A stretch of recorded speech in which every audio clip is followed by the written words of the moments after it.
السلام عليكم ورحمة الله وبركاته. بسم الله الرحمن الرحيم. الحمد لله رب العالمين، والصلاة والسلام على رسول الأمين وعلى آله وأصحابه أجمعين، أما بعد. يا أيها الذين آمنوا اتقوا الله حق تقاته ولا تموتن إلا وأنتم مسلمون.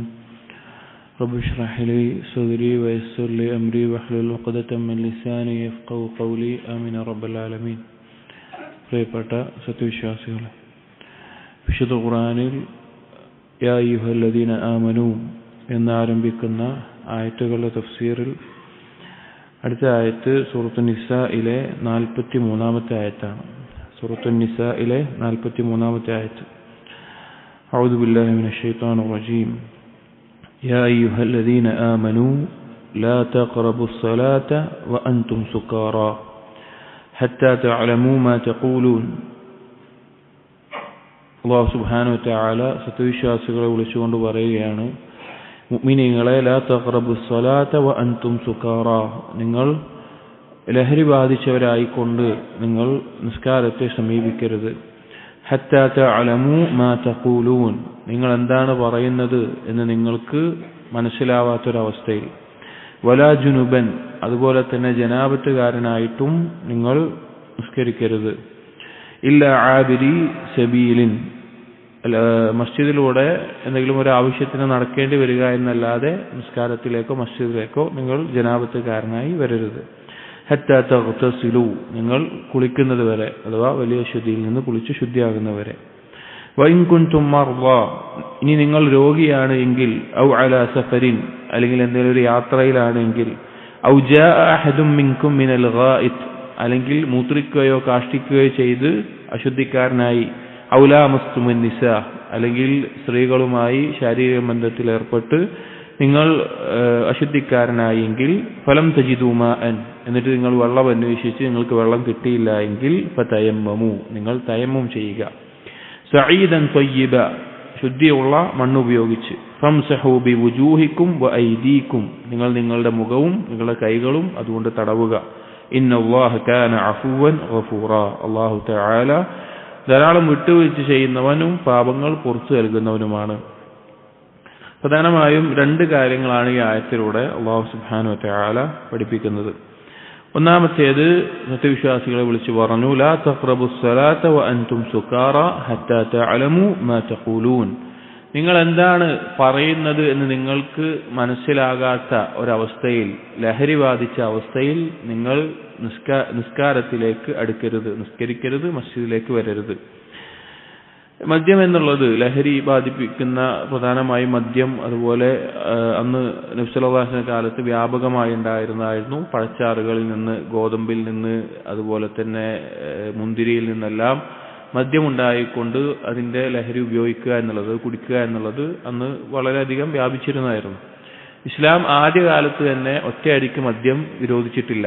അതിന്റെ ഘട്ടങ്ങളിൽ രണ്ടാമതായി ഇറങ്ങിയ ഒരു ആയത്താണ് ഈ ആയത്ത്. ഇതിനുശേഷമുള്ള മറ്റൊരായത്ത് കൊണ്ട് ഈ ആയത്തിന്റെ നിയമത്തെ നസ്ഖ് ചെയ്തിട്ടുണ്ട്. അതായത് മുഅ്മിനീങ്ങളെ വിളിച്ചിട്ട് ഇവിടെ എന്താ പറയുന്നത്, മദ്യപിച്ച് ലഹരി ബാധിച്ച് നിസ്കാരത്തിലേക്ക് വരരുത് എന്നാണ് പറയുന്നത്. പക്ഷെ മദ്യം ഹറാമാണെങ്കിൽ പിന്നെ മുഅ്മിനീങ്ങൾ കുടിക്കോ? ഇല്ല. പക്ഷെ ഇവിടെ ഉദ്ദേശം, ഇതിന് ഇടയിൽ മദ്യം നിരോധിക്കുന്ന 3 ഘട്ടങ്ങളിൽ, 3 ആയത്തുകളിലായിട്ടാണ് വിരോധിച്ചിട്ടുള്ളത്. അതിൽ രണ്ടാമത്തെ ആയത്താണ് ഈ ആയത്ത്. ഈ ആയത്തിന്റെ ഹുക്മിനെ, നിസ്കരിക്കുമ്പോൾ മദ്യപിക്കരുത് എന്നുള്ള ഹുക്മിനെ മൊത്തത്തിൽ മദ്യത്തെ വിരോധിച്ചുകൊണ്ട്, ലഹരിയെ വിരോധിച്ചുകൊണ്ട് ആയത്ത് ഇറങ്ങിയിട്ടുണ്ട്. മദ്യം വിരോധിച്ച ആയത്തുകൾ പ്രധാനമായും 3 തരത്തിലാണ് ഇറങ്ങിയിട്ടുള്ളത്. ഒന്നാമത്തേത്, യസ്അലൂനക അനിൽ ഖംരി വൽ മൈസിർ ഖുൽ ഫീഹിമാ ഇസ്മുൻ കബീറുൻ വമനാഫിഉ ലിന്നാസ് വഇസ്മുഹുമാ അക്ബറു മിൻ നഫ്ഇഹിമാ. മദ്യത്തെക്കുറിച്ചും ചൂതാട്ടത്തെക്കുറിച്ചും നബി സല്ലല്ലാഹു അലൈഹി വസല്ലം ചോദിച്ചപ്പോൾ നബി സല്ലല്ലാഹു അലൈഹി വസല്ലമയോട് അള്ളാഹു പറയാണ്, ആ രണ്ടെണ്ണത്തിൽ ഒരുപാട് ഉപകാരങ്ങളുണ്ട്. അത് അന്ന് ആ നാടുകളിൽ പിന്നെ വളരെയധികം സാമ്പത്തിക ഇടപാടുകൾ നടന്നിരുന്ന, അല്ലെങ്കിൽ സാമ്പത്തികമായിട്ടുള്ള നിലനിൽപ്പുണ്ടായിരുന്ന പ്രധാനപ്പെട്ട 2 കാര്യങ്ങളായിരുന്നു മദ്യത്തിന്റെ കച്ചവടവും അതുപോലെ ചൂതാട്ടങ്ങളും. മൊത്തം ആ സമൂഹത്തിന്റെ നിലനിൽപ്പിലുണ്ടായിരുന്നു. അതുകൊണ്ട് തന്നെ അങ്ങനെയുള്ള സാമ്പത്തികമായ കുറെ നേട്ടങ്ങൾ, നിലനിൽപ്പ് അതുകൊണ്ടുണ്ട്. പക്ഷെ അതിലുള്ള ദോഷമാണ് കൂടുതൽ എന്ന് അല്ലാഹു തആല ആദ്യം പറഞ്ഞു. രണ്ടാമത് മദ്യവുമായി ബന്ധപ്പെട്ട്, ലഹരിയുമായി ബന്ധപ്പെട്ട് ഇറങ്ങിയ ആയത്താണ് ഇപ്പോൾ നമ്മൾ പറഞ്ഞത്. ഒരു മുഅ്മിനീങ്ങളോട് നിസ്കരിക്കുന്ന സമയത്ത് മദ്യപിച്ച അവസ്ഥയിൽ നിങ്ങൾ നിസ്കരിക്കരുത് എന്നുള്ള, മസ്ജിദിലേക്ക് വരരുത് അല്ലെങ്കിൽ നിസ്കരിക്കരുത് എന്നുമായിട്ടുള്ള ആയത്തുകൾ ഇറങ്ങി. മൂന്നാമത്തെ ആയത്ത് പൂർണ്ണമായും മദ്യത്തെ വിരോധിച്ചുകൊണ്ടുള്ളതാണ്. അതിൽ അല്ലാഹു തആല പറഞ്ഞു, യാ അയ്യുഹല്ലദീന ആമനു ഇനി വരുന്നുണ്ട്. ഇന്നമൽ ഖംറു വൽ മൈസിറു വൽ അൻസാബ് വൽ അസ്ലാം റിജ്സും മിൻ അമലി ശൈത്താൻ ഫജ്തനിബൂ. മദ്യവും ചൂതാട്ടവും അതുപോലെയുള്ള കാര്യങ്ങൾ പിശാചിന്റെ മ്ലേച്ഛമായ പ്രവർത്തനങ്ങളിൽ പെട്ടതാണ്, അത് നിങ്ങൾ പൂർണ്ണമായി ഒഴിവാക്കണമെന്ന് മദ്യം പൂർണ്ണമായി വിരോധിച്ചുകൊണ്ടുള്ള ആയത്ത് ഇറങ്ങി. അപ്പൊ അതിനിടയിലുള്ള രണ്ടാമത് ഇറങ്ങിയ ആയത്താണ് നിസ്കരിക്കുമ്പോൾ മദ്യപിച്ച അവസ്ഥയിൽ വരരുത് എന്നുള്ളത് ഈ ആയത്തിൽ പറഞ്ഞിട്ടുള്ളത്. ഇതിന്റെ ഹുക്മിനെ നസ്ഖ് ചെയ്യപ്പെട്ടിട്ടുണ്ട് പൂർണ്ണമായി വിരോധിച്ചിട്ടുള്ള ആയത്ത് കൊണ്ട്. നമുക്കറിയാം മദ്യം എന്നുള്ളത് ഒരാളുടെ ബുദ്ധിയെ തിരിച്ചു കളയുന്ന ലഹരി ഏതുമാവട്ടെ. ഇന്നിപ്പോ ഒരുപാട് സിന്തറ്റിക് ഡ്രഗ്സും അതുപോലെ തന്നെ മദ്യം തന്നെ കൃത്യമായി ഉണ്ടാക്കുന്ന രീതിയിലുള്ളതും അന്ന് കാലത്ത് പഴച്ചാറുകൾ കൊണ്ട് ഉണ്ടാക്കുന്ന പോലെയുള്ളതാണ് അധികം ഉണ്ടായിട്ടുള്ളത്. അപ്പോ മദ്യം എന്നുള്ളത്, ലഹരി എന്നുള്ള ഇസ്ലാം ശക്തമായി വിരോധിച്ചിട്ടുള്ള എല്ലാ പാപങ്ങളുടെയും മാതാവ് എന്ന നിലയ്ക്ക് അഥവാ അത്രയും ഗൗരവത്തിൽ താക്കീത് ചെയ്തിട്ടുള്ള കാര്യമാണ്. നാളെ നരകശിക്ഷയ്ക്ക് കാരണമാകുന്ന കുറ്റമാണ് ലഹരി ഉപയോഗിക്കുക എന്നുള്ളത്. ഇന്ന് വളരെയധികം നാടുകളിൽ വർദ്ധിച്ചിട്ടുള്ള ഒരു കാര്യമാണ്. നമ്മൾ ഓരോരുത്തരും സൂക്ഷിക്കുകയും നമ്മുടെ മക്കളെ അതിന്റെ ഗൗരവം പഠിപ്പിച്ചെടുക്കുകയും വേണം. ദുനിയാവും പോവും പരലോകം പോവും. ഇന്നത്തെ കാലത്തെ ഈ ലഹരി എന്ന് പറഞ്ഞാൽ കേവലം ശരീരത്തിന് മാത്രം രോഗം ബാധിക്കുന്ന ഒന്നല്ല, ഒരാളുടെ ബുദ്ധി തന്നെ ഭ്രാന്തന്മാരായി പോകുന്ന അവസ്ഥയിലുള്ളതാണ് പലപ്പോഴും നാടുകളിലുള്ളത്. അത് ഇസ്ലാം വിരോധിച്ചിട്ടുണ്ട്, അതിന്റെ ഗൗരവം ഓർമ്മപ്പെടുത്തിയിട്ടുണ്ട്. ഇവിടെ നിസ്കാരവുമായി ബന്ധപ്പെട്ട് ആ രീതിയിൽ വരരുത് എന്ന് പറഞ്ഞു. അപ്പോൾ ഇത് നസ്ഖ് ചെയ്യപ്പെട്ട ഒരു ആയത്താണ്. അന്ന് ആദ്യഘട്ടത്തിൽ വിരോധിക്കുന്നതിന്റെ ഒരു ഘട്ടത്തിൽ ഇറങ്ങിയ ആയത്താണ്. വലാ ജുനുബൻ ഇല്ലാ ആബിരി സബീലിൻ. അതുപോലെ തന്നെ ജനാബത്തുകാരനായിക്കൊണ്ട് നിങ്ങൾ നിസ്കാരത്തിലേക്ക് വരരുത്. അതിന്റെ ഉദ്ദേശം നിസ്കരിക്കുന്ന സ്ഥലത്തിലേക്കും മസ്ജിദിലേക്കും വരരുത്. ജനാബത്ത് നമുക്കറിയാം വലിയ അശുദ്ധിക്കാരനാവുക എന്നുള്ളത്. ആ വലിയ ശുദ്ധിക്കാരൻ അവൻ വലിയ അശുദ്ധിക്കാരനാണ് എന്നുള്ള അറിവോടുകൂടി വേണം എന്തുകൊണ്ട് നിസ്കരിക്കുകയാണെങ്കിൽ അത് കുഫ്റാണ്. അത് വലിയ ഗൗരവമുള്ള പാപമാണ്, അത്രയും ഗൗരവമുള്ള കാര്യമാണ്. ഞാൻ ജനാബത്തുകാരനാണെന്ന് അവൻ അറിയാം, എന്നിട്ടും അവൻ നിസ്കരിക്കുകയാണ് എന്നെങ്കിൽ അത് അള്ളാഹുവിന്റെ ദീനിനെ കളിയാക്കുന്നതിന് തുല്യമാണ്. അത് കുഫ്ർ പോലെ ഗൗരവമുള്ള കുറ്റമാണ്. അത് കളിയാക്കിക്കൊണ്ടാണെങ്കിൽ എന്തായാലും കുഫ്റാണ്, വളരെ ഗൗരവത്തിൽ താക്കീത് ചെയ്തിട്ടുള്ളതാണ്. അപ്പോ അതറിയില്ല എങ്കിൽ, അവന് അറിവില്ല, അവന് ഓർമ്മയില്ല, അതൊന്നും ഓർമ്മയില്ലാതെയാണെങ്കിൽ കുഴപ്പമില്ല. പക്ഷേ മസ്ജിദിലേക്ക് ജനാബത്തായ കാരണം കൊണ്ട് നിസ്കരിക്കുകയോ മസ്ജിദിലേക്ക് വരികയോ ചെയ്യരുത്. ഇല്ല ആബിരി സബീലിൻ. എന്തെങ്കിലും ഒരു മസ്ജിദ് കടന്നു പോകുന്ന ഒരു ആവശ്യം വരികയാണ്, അല്ലെങ്കിൽ എന്തെങ്കിലും ഒരു ആവശ്യത്തിന് കടന്നു പോവുകയാണ് എന്നുണ്ടെങ്കിൽ കുഴപ്പമില്ല. അതല്ലാതെ മസ്ജിദിൽ തങ്ങുകയോ അല്ലെങ്കിൽ മസ്ജിദിൽ നിസ്കാരത്തിന് കൂടുകയോ ഒന്നും പാടില്ല. എന്തെങ്കിലും ആവശ്യത്തിന് കടന്നു പോവുക എന്നുള്ളത് മാത്രമേ അനുവാദമുള്ളൂ. ഹത്താ തഗ്തസിലു. നിങ്ങൾ കുളിക്കുന്നത് വരെ. ഇവിടെ കുളിക്കാൻ ഉദ്ദേശിക്കുന്നത് എന്താണ്? വലിയ ശുദ്ധിയിൽ നിന്ന് ശുദ്ധിയാവണമെങ്കിൽ ഒരാൾ എന്ത് വേണം? കുളിക്കണം. വലിയ ശുദ്ധി ശുദ്ധിയാകാനുള്ള നിയത്തോടു കൂടി ശരീരം മുഴുവൻ നനച്ചുകൊണ്ട് അതിൽ വായും മൂക്കും വായ കൊപ്പിളിച്ചുകൊണ്ട് മൂക്കിൽ വെള്ളം ചീറ്റിക്കൊണ്ട് അവൻ കുളിക്കണം. ശരീരം മുഴുവൻ നനച്ച് കുളിക്കണം. എന്നാലാണ് നിയത്തിൽ, എന്നാണ് വലിയ ശുദ്ധിയിൽ നിന്ന് അവൻ ശുദ്ധിയാവുകയുള്ളൂ. ശുദ്ധിയാകാതെ മസ്ജിദിലേക്കോ നിസ്കാരത്തിലേക്കോ വരരുത് എന്ന് പറഞ്ഞു. ഇനി അടുത്തത് അല്ലാഹു സുബ്ഹാനഹു വ തആല മുഅ്മിനീങ്ങൾക്ക് നൽകിയിട്ടുള്ള വലിയൊരു ഇളവ് ചെയ്തിട്ടുള്ള വലിയൊരു ഔദാര്യമാണ് ഇവിടെ പറയുന്നത്. അതാണ് തയമ്മും എന്നുള്ളത്. വഇൻ കുൻതും മർദാ ഔ അലാ സഫരിൻ. അല്ലാഹു സുബ്ഹാനഹു വ തആല പറയുന്നത്, നിങ്ങൾ രോഗിയാവുകയാണ്, നിങ്ങൾക്ക് വെള്ളം ഉപയോഗിക്കാൻ പറ്റാത്ത അവസ്ഥയിൽ നിങ്ങൾക്കൊരു രോഗം ബാധിക്കുകയാണ്. ഔ അലാ സഫരിൻ, അല്ലെങ്കിൽ നിങ്ങളൊരു യാത്രയിലാണ്, വെള്ളം ലഭിക്കാൻ സാധ്യതയില്ലാത്ത രീതിയിൽ നിങ്ങളൊരു യാത്രയിലായി. ആകെയുള്ള വെള്ളം കുടിക്കാനും മറ്റും മാത്രമേ ഉള്ളൂ, അല്ലാതെ ശുദ്ധിയാകാനൊന്നും വെള്ളം ഇല്ലാത്തൊരവസ്ഥയിലാണ്. ഔ ജാഅ അഹദും മിൻകും മിനൽ ഗായിത്ത് ഔ ലാമസ്തുമിൻ നിസാ, അല്ലെങ്കിൽ നിങ്ങൾ അശുദ്ധിക്കാരനായി, കാഷ്ടിച്ചുകൊണ്ടോ മൂത്രിച്ചുകൊണ്ടോ ചെറിയ അശുദ്ധിക്കാരനായി, അല്ലെങ്കിൽ ഭാര്യയുമായിട്ട് ശാരീരിക ബന്ധത്തിൽ ഏർപ്പെട്ട് വലിയ അശുദ്ധിക്കാരനായി, ഇങ്ങനെയൊക്കെ ഒരു അവസ്ഥയിലെത്തുകയാണ്. അവിടെ രോഗിയാകുമ്പോൾ വെള്ളമുണ്ടെങ്കിലും അയാൾക്ക് വെള്ളം ഉപയോഗിക്കാൻ പറ്റാത്ത അവസ്ഥയിലാണെങ്കിൽ അയാൾക്ക് തയമ്മും ചെയ്യാം. യാത്രക്കാരനാണെങ്കിൽ വെള്ളം കുടിക്കാനും മറ്റും മാത്രമേ ഉള്ളൂ എങ്കിലും അയാൾക്ക് തയമ്മും ചെയ്യാം. ഇനി യാത്രക്കാരനൊന്നും അല്ല, അയാൾ നാട്ടിൽ തന്നെ മുഖയുമാണ് എങ്കിൽ വെള്ളം ലഭിച്ചിട്ടില്ല എങ്കിൽ തൊട്ടടുത്ത് പറയാൻ ഫലം തജിദൂ മാഅൻ.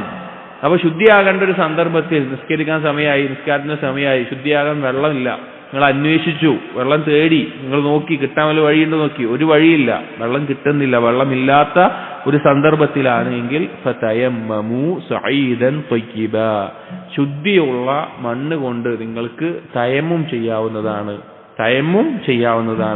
ഫംസഹൂ ബിവുജൂഹിക്കും വഅയ്ദീക്കും, നിങ്ങൾ ആ മണ്ണ് കൊണ്ട് നിങ്ങളുടെ മുഖവും നിങ്ങളുടെ കൈകളും തടവുക എന്ന് പറഞ്ഞു. അതായത് വുദു എടുക്കാൻ ഇപ്പൊ രോഗം കാരണത്താൽ ബുദ്ധിമുട്ടുള്ള അവസ്ഥ, വെള്ളം ഉപയോഗിക്കാൻ ബുദ്ധിമുട്ടുള്ള അവസ്ഥ, അതല്ല എങ്കിൽ യാത്രക്കാരനായിട്ടോ വെള്ളം ലഭിക്കാത്ത അവസ്ഥയിൽ അല്ലാഹു തആല ശുദ്ധിയാകാൻ അനുവദിച്ചിട്ടുള്ള മാർഗമാണ്, ചെറുതോ വലുതോ അശുദ്ധിയാവട്ടെ ശുദ്ധിയാകാനുള്ള മാർഗമാണ് തയമ്മും എന്നുള്ളത്. തയമ്മും എന്ന് പറഞ്ഞു കഴിഞ്ഞാൽ ശുദ്ധമായ അഥവാ നജസൊന്നും കലരാത്ത മണ്ണ്, അല്ലെങ്കിൽ ഭൂമിയുടെ പ്രതലം, അല്ലെങ്കിൽ ഗുബാറുള്ള പൊടിപടലമുള്ള ഏതെങ്കിലും ഒരു സ്ഥലം, ഒരു ചുമര്, ആ ചുമരിൽ പൊടിപടലുണ്ട്, അവിടെ എന്ത് ചെയ്യാം? തയമ്മും ചെയ്യാം. പക്ഷേ പെയിന്റ് അടിച്ചിട്ടുള്ള പൊടിയൊന്നും ഇല്ലാത്ത ഭാഗത്താണെങ്കിൽ അത് ചെയ്യാൻ പറ്റില്ല. പൊടിപടലമുള്ള മണ്ണിന്റെ അംശമുള്ള ഏതെങ്കിലും ഒരു പ്രതലത്തിൽ കൈകൊണ്ട് അടിക്കുകയും എന്നിട്ട് അതിലെ ആ പൊടിപടലങ്ങൾ ഊതി ഒന്ന് കളയുകയും ചെയ്തിട്ട് മുഖം മൊത്തം തടവണം, മുഖം മുഴുവൻ തടവണം.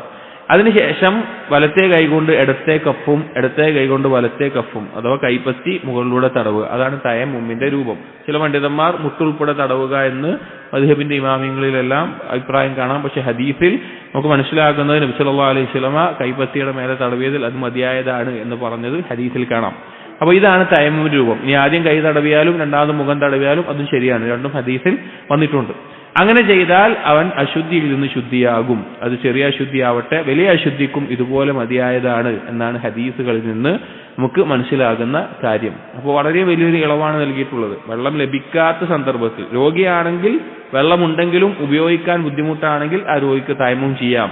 അല്ലാത്ത സന്ദർഭങ്ങൾ, യാത്രക്കാരന് വെള്ളമുണ്ട് പക്ഷെ അത് അവന്റെ കുടിക്കാനും മറ്റുമേ ഉള്ളൂ എങ്കിലും അവന് തയമ്മും ചെയ്യാം. അല്ലാത്ത സന്ദർഭത്തിൽ വെള്ളമില്ലാത്ത അവസ്ഥയിൽ ശുദ്ധിയാകാനുള്ള മാർഗമാണ് ഭൂമിയുടെ പ്രതലത്തിൽ അല്ലെങ്കിൽ മണ്ണുള്ള പൊടിപടലമുള്ള ഏതെങ്കിലും ഒരു പ്രതലത്തിൽ, അതല്ലാത്ത സ്ഥലത്ത് പറ്റില്ല, പൊടിപടലമുള്ള പ്രതലത്തിൽ കൈയടിച്ചുകൊണ്ട് ഈ തയമ്മും ചെയ്യുക എന്ന് അല്ലാഹു തആല പറഞ്ഞു. അത് വലിയൊരു ഇളവും അല്ലാഹു നമുക്ക് നൽകിയ വലിയൊരു ഔദാര്യവുമാണ്. ഇന്നത്തെ ആയത്ത് അവസാനിപ്പിച്ചു, ഇന്നല്ലാഹ കാന അഫുവൻ ഗഫൂറ.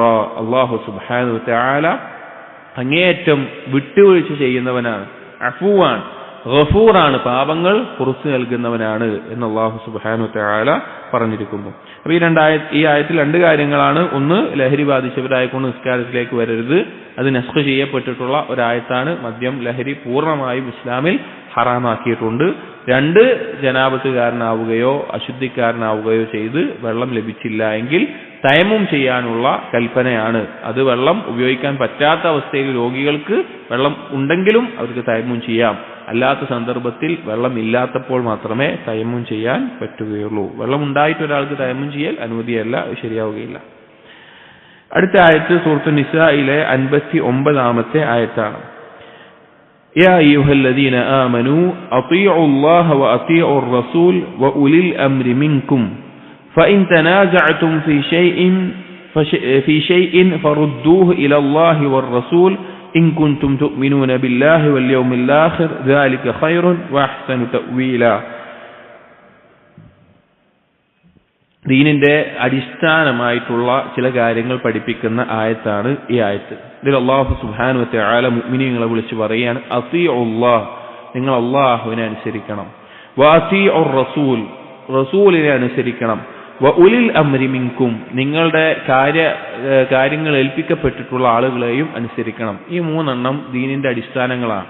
പ്രത്യേകിച്ച് ഉലമാക്കൾ ഉസൂലുൽ മനഹജ് സലഫി മനഹജിന്റെ അടിസ്ഥാനമായി എണ്ണുന്ന മൂന്ന് കാര്യങ്ങളാണ്. ഒന്ന്, തഹ്ഖീഖുത് തൗഹീദ്, രണ്ട്, തഹ്ഖീഖുൽ ഇത്തിബാ, മൂന്ന്, അസ്സംഉ വത്താഅ ലിമുലാത്തിൽ അംർ, ഭരണാധികാരികൾക്കുള്ള കേൾവിയും അനുസരണവും. തൗഹീദ് സാക്ഷാത്കരിക്കുക, സുന്നത്ത് സാക്ഷാത്കരിക്കുക അഥവാ നബി സല്ലല്ലാഹു അലൈഹി വസല്ലമയെ പിൻപറ്റുന്നത് സാക്ഷാത്കരിക്കുക, മൂന്ന്, ഭരണാധികാരികൾക്കുള്ള കേൾവിയും അനുസരണവും. ഇതില്ലാതെ മുസ്ലിമീങ്ങൾക്ക് അവരുടെ ദീനിനെ കൊണ്ടു നടക്കാൻ സാധിക്കുകയില്ല. ഒന്നാമത്തേത് അള്ളാഹുവിനെ അനുസരിക്കുക എന്നുള്ളത് നമുക്കറിയാം, അത് നമ്മുടെ മേലെ നിർബന്ധമായിട്ടുള്ള ബാധ്യതയാണ്. അള്ളാഹു സുബ്ഹാനഹു വ തആല നമ്മുടെ റബ്ബാണ്, നമ്മുടെ സൃഷ്ടാവാണ്, നമ്മുടെ ഖാലിഖാണ്, നമ്മുടെ ഇലാഹാണ്. അതുകൊണ്ട് തന്നെ അള്ളാഹുവിന്റെ കൽപ്പനകൾ അനുസരിക്കുക എന്നുള്ളത് നമ്മുടെ മേലെ നിർബന്ധമായിട്ടുള്ള ബാധ്യതയാണ്. രണ്ടാമത്തേത് അത്തീഉർ റസൂൽ, റസൂലിനെ അനുസരിക്കുക എന്നുള്ളത്. റസൂലിനെ അനുസരിക്കുക എന്ന് പറഞ്ഞാൽ അവൻ ഫഖദ് അതാഅ അല്ലാഹ്, അവൻ അള്ളാഹുവിനെ അനുസരിക്കലാണ്. റസൂലുള്ളാഹി സ്വല്ലല്ലാഹു അലൈഹി വസല്ലമക്ക് അനുസരണ എന്ന് പറഞ്ഞാൽ യഥാർത്ഥത്തിൽ എന്താണ്? അത് അള്ളാഹുവിനുള്ള അനുസരണയാണ്. കാരണം അള്ളാഹുവിന്റെ വഹി അനുസരിച്ചിട്ടാണ് നബി സല്ലല്ലാഹു അലൈഹി വസല്ലമ നമ്മോട് കൽപ്പിക്കാറുള്ളത്. ആ കൽപ്പനകൾ അനുസരിക്കുക എന്നുള്ളത് ദീനിന്റെ അടിസ്ഥാനമാണ്. മൂന്നാമത്തേത് ഉലിൽ അംരി മിൻകും, നിങ്ങളുടെ കൂട്ടത്തിൽ കാര്യങ്ങൾ ഏൽപ്പിക്കപ്പെട്ടിട്ടുള്ള ആളുകൾ അവരാരാണ് ഉദ്ദേശിക്കുന്നത് എന്നതിൽ ഉലമാക്കൾ പ്രധാനമായും പറഞ്ഞിട്ടുള്ള രണ്ട് കൂട്ടരെയാണ്. ഒന്ന് ഭരണാധികാരികൾ, ഉമറാക്കൾ. രണ്ട് ഉലമാക്കൾ, ഇൽമുള്ള ആളുകൾ. ഭരണാധികാരികൾ എന്ന് പറഞ്ഞാൽ മുസ്ലിമീങ്ങൾ അവർ ബൈഅത്ത് ചെയ്തിട്ടുള്ള, അവർ അംഗീകരിച്ചിട്ടുള്ള ഇസ്ലാമിക ലോകത്തെ ഭരണാധികാരി. കാരണം മുസ്ലിമീങ്ങളുടെ ഒരുപാട് കാര്യങ്ങൾ ജമാഅത്തായിക്കൊണ്ടല്ലാതെ നടക്കില്ല. നിസ്കാരം, ജമാഅത്തുകൾ, ജുമുഅ, അതുപോലെ തന്നെ ജിഹാദ്, അതുപോലെ ഒരുപാട് കാര്യങ്ങൾ അവർ ഒരുമിച്ച് നിന്നാലല്ലാതെ നടക്കില്ല. ഒരു സംഘം ഉണ്ടാവണമെങ്കിൽ, ഒരു ജമാഅത്തും ഉണ്ടാവണമെങ്കിൽ അതിന് അമീർ ഉണ്ടായിരിക്കണം. ഒരു നേതാവില്ലാതെ ഒരു സംഘം നിലനിൽക്കില്ല. കാരണം നേതാവിന് ഉണ്ടാവണം. ആ നേതാവ് നിലനിൽക്കണമെങ്കിൽ തീർച്ചയായിട്ടും ആ നേതാവിന് കേൾവിയും അനുസരണവും നിർബന്ധമാണ്. ഇപ്പോൾ ഒരു നേതാവുണ്ട്, ആ നേതാവിന് ആരും കേൾക്കുന്ന അനുസരിക്കുന്നില്ലെങ്കിൽ ജമാഅത്ത് ഉണ്ടാവുമോ? ഇല്ല. ആ ജമാഅത്തിൽ കാര്യങ്ങൾ നടക്കും? ഇല്ല. അതുകൊണ്ട് തന്നെ മുസ്ലിമുകളുടെ കാര്യങ്ങൾ നടക്കാൻ ഭരണാധികാരി ആവശ്യമാണ്. അതുകൊണ്ട് ആ ഭരണാധികാരിയെ ആ അധികാരത്തിന്റെ വിഷയത്തിൽ അനുസരിക്കണം. രണ്ടാമത് പറഞ്ഞ ഉലമാക്കളാണ്. ദീനീയായിട്ടുള്ള കാര്യങ്ങളിൽ അറിവുള്ള പണ്ഡിതന്മാർ, മുഫ്തികൾ, ഫത്വയ്ക്ക് യോഗ്യതയുള്ളവർ, ഖാളിമാർ, അവരുടെ കൽപ്പനകളെ അനുസരിക്കുക എന്നുള്ളതും മുസ്ലിമീങ്ങളുടെ മേലെ ബാധ്യതയാണ്. മിഫ്താഹ് ദാരിസ് സആദ എന്ന കിതാബിൽ ഇബ്നുൽ ഖയ്യിം റഹിമഹുല്ലാഹ് പറയുന്നുണ്ട്, ഉലമാക്കളിലേക്ക് ഒരു കാര്യം മടക്കിയിട്ട് അവരൊരു തീരുമാനം പറഞ്ഞാൽ അതനുസരിക്കൽ മുസ്ലിമീങ്ങളുടെ മേലെ നിർബന്ധമാണ്, അതിനെതിരായി ചെയ്യാൻ പാടില്ല എന്ന് ഈ ആയത്ത് പറഞ്ഞുകൊണ്ട്. അപ്പോൾ ഉലമാക്കളിലേക്ക് കാര്യം മടക്കുകയും ഉലമാക്കൾ പറയുന്നത് അനുസരിക്കുകയും ചെയ്യുക എന്നുള്ള അവരെ ദീനിനെ സംരക്ഷിക്കാൻ അവർക്ക് ആവശ്യമുള്ള കാര്യമാണ്. അപ്പോൾ ഈ രണ്ടെണ്ണമാണ് ഈ ആയത്ത് കൊണ്ട് ഉദ്ദേശിക്കുന്ന ഉലിൽ അംർ. അതിൽ പ്രധാനപ്പെട്ട ഒരു കാര്യമാണ് സഹോദരങ്ങളെ, ഇസ്ലാമിക ലോകത്തെ ഭരണാധികാരികൾ. അധിക ആളുകളും ആദ്യകാലം മുതൽ, സ്വഹാബികളുടെ കാലം മുതൽ ഇന്ന് വരെ ഇസ്ലാമിന്റെ നേരായ പാതയിൽ നിന്ന് തെറ്റിപ്പോകാനും ധാരാളം ഫിത്നകൾക്കും കാരണമായിട്ടുള്ള ഒരു കാര്യം ഭരണാധികാരികൾക്ക് കൊടുക്കേണ്ട കേൾവിയും അനുസരണവും ഇല്ലാത്തതുകൊണ്ടാണ്. അള്ളാഹുവിനെ ധിക്കരിക്കാൻ പറയാത്തിടത്തോളം കാലം ഒരു ഭരണാധികാരി നിസ്കരിക്കണ്ട എന്ന് പറയാണ്, അല്ലെങ്കിൽ കള്ളുടിക്കണം എന്ന് പറയാണ്, അല്ലെങ്കിൽ ഏതെങ്കിലും വിഗ്രഹത്തിന് മുമ്പിൽ ഇബാദത്ത് ചെയ്യണം പറയാണ്, അതനുസരിക്കേണ്ട ആവശ്യമില്ല. ജീവൻ പോയാലും അനുസരിക്കേണ്ട ആവശ്യമില്ല. പക്ഷെ അള്ളാഹുവിനെ ധിക്കരിക്കാത്തൊരു വിഷയം ആ ഭരണാധികാരി പറയുന്നുണ്ടെങ്കിൽ അതനുസരിക്കണം. അത് നമ്മുടെ സ്വത്ത് നഷ്ടപ്പെടുന്നതാണെങ്കിലും നമ്മുടെ ജീവൻ നഷ്ടപ്പെടുന്നതാണെങ്കിലും എന്ത് തന്നെയാണെങ്കിലും, അഥവാ ജീവൻ നഷ്ടപ്പെടുക ഉദ്ദേശിച്ചാൽ ജീവിതത്തിന് ദോഷം ചെയ്യുന്ന അവരിൽ നിന്നുള്ള ഉപദ്രവമാണെങ്കിലും, ഉപദ്രവിക്കുന്ന ഭരണാധികാരിയാണ് എങ്കിലും എന്ത് ചെയ്യണം? ആ ഭരണാധികാരിക്ക് അനുസരണം വേണം. മരിക്കാൻ പറഞ്ഞാൽ മരിക്കണം എന്നല്ല അതിന്റെ ഉദ്ദേശം. ഞാൻ പറഞ്ഞ വാക്കിൽ ചെറിയൊരു ഇത് വന്നിട്ടുണ്ട്. ജീവൻ നഷ്ടപ്പെടാൻ ഉദ്ദേശിച്ചത് ആത്മഹത്യ ചെയ്യാൻ പറഞ്ഞാൽ ആത്മഹത്യ ചെയ്യണമെന്നോ, അതല്ല അതിന്റെ ഉദ്ദേശം. ആ ഭരണാധികാരി നമ്മെ ഉപദ്രവിക്കുന്ന ആളാണെങ്കിലും ആ ഭരണാധികാരിയെ അനുസരിക്കുക എന്നുള്ളത് നിർബന്ധമാണ്. നബി സല്ലല്ലാഹു അലൈഹി വസല്ലം പറഞ്ഞ ഹദീസിൽ കാണാം, നിങ്ങളുടെ പുറം പൊളിക്കാലും നിങ്ങളുടെ സമ്പത്തെടുത്താലും നിങ്ങളുടെ ഭരണാധികാരികൾക്ക് കേൾവിയും അനുസരണവും ഉണ്ടാവണം. ആ ഭരണാധികാരിയുടെ പിന്നിൽ ജമാഅത്തുകൾ നിസ്കരിക്കണം. ആ ഭരണാധികാരി ജിഹാദിന് ഇറങ്ങി പുറപ്പെടുമ്പോൾ പിന്നിൽ ജിഹാദിനായി ഒരുങ്ങി നിൽക്കണം. എങ്കിൽ മാത്രമേ ആ ജമാഅത്ത് നിലനിൽക്കുകയുള്ളൂ. അത് നിശ്ചയം പറഞ്ഞു. എത്രത്തോളം എന്ന് വെച്ച് കഴിഞ്ഞാൽ മനുഷ്യരുടെ രൂപവും പിശാചുക്കളുടെ ഖൽബും ഉള്ള ഭരണാധികാരികൾ നിങ്ങൾക്കുണ്ടാവും. അപ്പൊ എന്താണ് ചെയ്യേണ്ടത് റസൂലെ ആ സമയത്ത് എന്ന് ചോദിച്ചപ്പോൾ നബി സല്ലല്ലാഹു അലൈഹി വസല്ലം പറഞ്ഞു, ഇസ്മഅ വഅതി, നിങ്ങൾ കേൾക്കുകയും അനുസരിക്കുകയും ചെയ്യുക, അള്ളാഹുവിനെ ധിക്കരിക്കാൻ പറയാത്തോടത്തോളം കാലം. കാരണം എങ്കിൽ മാത്രമേ ആ ജമാഅത്ത് അവിടെ നിലനിന്നുകൊണ്ട് മുസ്ലിമുകളുടെ കാര്യം മുന്നോട്ട് പോവുകയുള്ളൂ. ഭരണാധികാരി ഇല്ല എങ്കിൽ കാര്യങ്ങളെല്ലാം അലങ്കോലമായിട്ട് അതിനേക്കാൾ വലിയ അപകടമാണ് ഉണ്ടായിട്ടുള്ളത്, ഇന്ന് വരെ ഉണ്ടായിട്ടുള്ളത്. അങ്ങനെയാണ്. അപ്പോ അള്ളാഹുവിനെ അനുസരിക്കൽ നിർബന്ധമാണ്, റസൂലിനെ അനുസരിക്കൽ നിർബന്ധമാണ്, ഭരണാധികാരിയെ അനുസരിക്കൽ അള്ളാഹും റസൂലും പറഞ്ഞ പരിധി വരെ നിർബന്ധമാണ്. അള്ളാഹും റസൂലും ധിക്കരിക്കാൻ പറഞ്ഞാൽ അതിനാവശ്യമില്ല, അല്ലാത്ത ആ വിഷയങ്ങളിൽ അനുസരിക്കൽ നിർബന്ധമാണ്. എന്നിട്ട് പറഞ്ഞു, ഫഇൻ തനാസഅതും ഫീ ഷൈഇൻ, ഇനി നിങ്ങൾ എന്തെങ്കിലും വിഷയത്തിൽ അഭിപ്രായ വ്യത്യാസത്തിലാവുകയാണ് എങ്കിൽ, പരസ്പരം മുസ്ലിമീങ്ങൾക്കിടയിൽ ഒരു വിഷയത്തിൽ അഭിപ്രായ വ്യത്യാസം വന്നു, അതായത് ഒരു കാര്യത്തിൽ അഭിപ്രായ വ്യത്യാസം വന്നു, ചർച്ച വന്നു, എന്താണ് ചെയ്യേണ്ടത്? ഫറുദ്ദൂഹു ഇലല്ലാഹി വറസൂൽ, അല്ലാഹുവിലേക്കും റസൂലിലേക്കും മടക്കുക. നബി സല്ലല്ലാഹു അലൈഹി വസല്ലം ജീവിച്ചിരിക്കുന്ന കാലത്താണെങ്കിൽ അള്ളാഹുവിന്റെ റസൂലിലേക്ക് പോയി ആ കാര്യത്തിൽ വിധി ചോദിക്കാം. നബി സല്ലല്ലാഹു അലൈഹി വസല്ലം വഫാത്തായതിനു ശേഷം അള്ളാഹുവിന്റെ കലാമായ ഖുർആനിലേക്കും നബി സല്ലല്ലാഹു അലൈഹി വസല്ലമയുടെ സംസാരമായിട്ടുള്ള ഹദീസുകളിലേക്കും സ്വഹീഹായ ഹദീസുകളിലേക്കുമാണ് ഒരു വിഷയത്തിൽ മുസ്ലിമീങ്ങൾ അഭിപ്രായ വ്യത്യാസത്തിലായാൽ, ചർച്ചയിലായാൽ അവർ മടക്കേണ്ടത്. എന്നിട്ട് അള്ളാഹു പറയാണ്, ഇൻ കുൻതും തുഅ്മിനൂന ബില്ലാഹി വൽ യൗമിൽ ആഖിർ, അള്ളാഹുവിലും പരലോകത്തിലും വിശ്വസിക്കുകയാണെങ്കിൽ. ദാലിക ഖൈറും വഅഹ്സനു തഅവീല, അതാണ് നിങ്ങൾക്ക് ഖൈറായിട്ടുള്ളത്, ഏറ്റവും നന്നായിട്ടുള്ളത്. കാരണം അല്ലാഹുവും റസൂലും പറഞ്ഞതാണ് ഏറ്റവും നിങ്ങൾക്ക് ഖൈറായിട്ടുള്ളത്. ഇത് നമ്മുടെ ജീവിതത്തിൽ ഉടനീളം നമ്മൾ മനസ്സിലാക്കേണ്ട ദീനിന്റെ അടിസ്ഥാനങ്ങളാണ്. അള്ളാഹുവിനും റസൂലിനും ഭരണാധികാരിക്കുമുള്ള അനുസരണം, അതുപോലെ ഉലമാക്കൾക്കുള്ള അനുസരണം, അതുപോലെ തന്നെ എന്തെങ്കിലും വിഷയത്തിൽ അഭിപ്രായ വ്യത്യാസം വന്നാൽ ഖുർആനിലേക്കും സുന്നത്തിലേക്കും മടങ്ങുക എന്നുള്ളത്.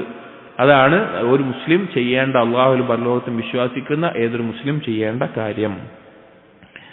അടുത്ത ആയത്ത് സൂറത്ത് നിസായിലെ 71-ാമത്തെ ആയത്താണ്.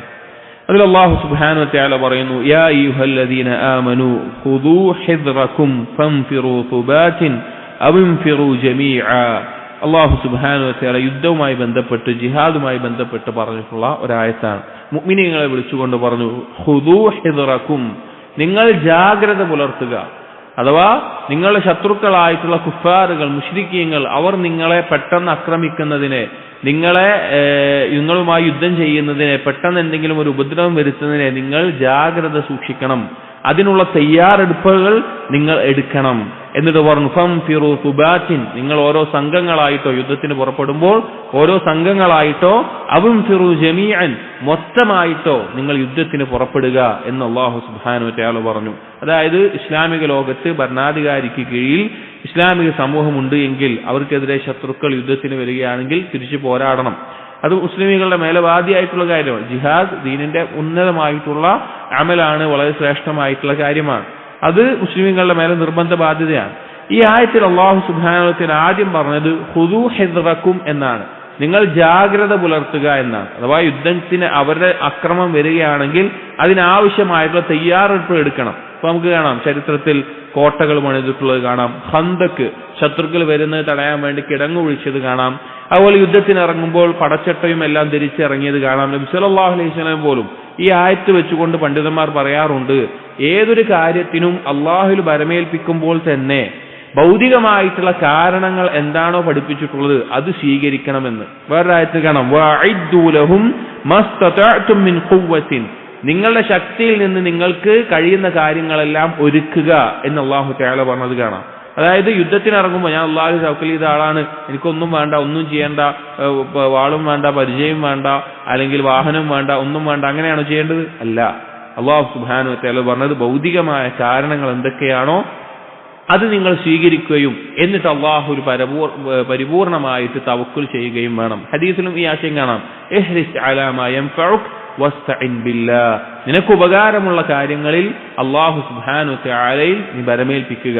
അല്ലാഹു സുബ്ഹാനഹു വ തആലയോട് നിനക്ക് ഉപകാരമുള്ള കാര്യങ്ങളിൽ നീ മുന്നിടുക, താല്പര്യം കാണിക്കുക.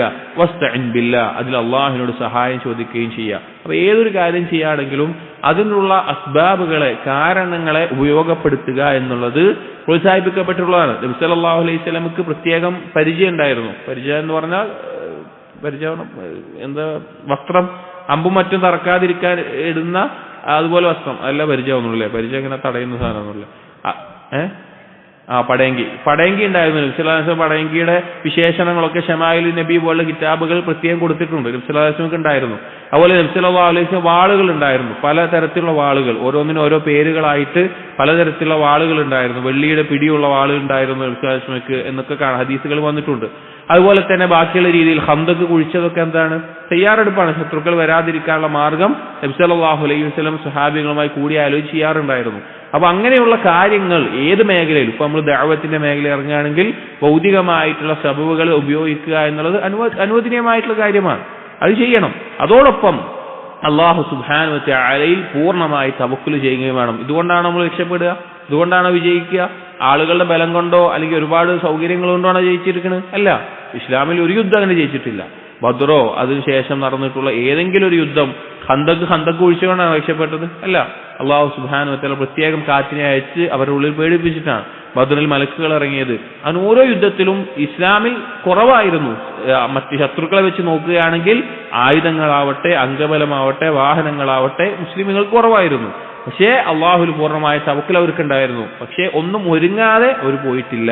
അപ്പൊ ഈ ആയത്തിന്റെ അടിസ്ഥാനത്തിൽ പണ്ഡിതന്മാർ പറഞ്ഞതാണ്, ഖുദൂ ഹിദ്റകും, നിങ്ങൾ അതിനുള്ള സൗകര്യങ്ങൾ നിങ്ങൾ ഉപയോഗിക്കണം. അതുപോലെ തന്നെ ഫംഫിറു സുബാത്തിൻ, ചെറു ചെറു സംഘങ്ങളായിട്ടോ ഫംഫിറു ജമീഅ, പൂർണ്ണമായിട്ട് ഒരുമിച്ചിട്ടോ നിങ്ങൾ യുദ്ധത്തിന് ഇറങ്ങി പുറപ്പെടുക എന്ന് പറഞ്ഞു കാണാം. അഥവാ യുദ്ധത്തിന്റെ തന്ത്രങ്ങളിൽപ്പെട്ടതാണ്.